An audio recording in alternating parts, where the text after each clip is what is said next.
Having display issues on your PS4 or just want to reset the video settings? Here's how to do it, quick and easy.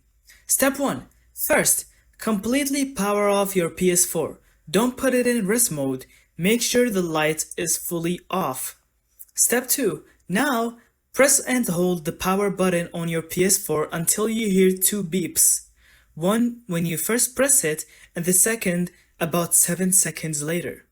Step 3. Your PS4 will boot into safe mode. Connect your controller via USB and press the PS button. Step 4.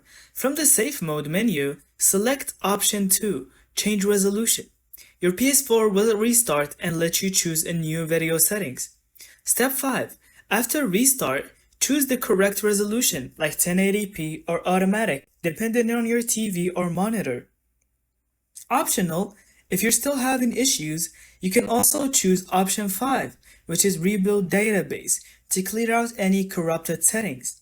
And that's it. You've successfully reset your PS4 video settings and should now have a clean display. Thank you so much for watching. I hope you found this video helpful. And don't forget to leave us your thoughts in the comments.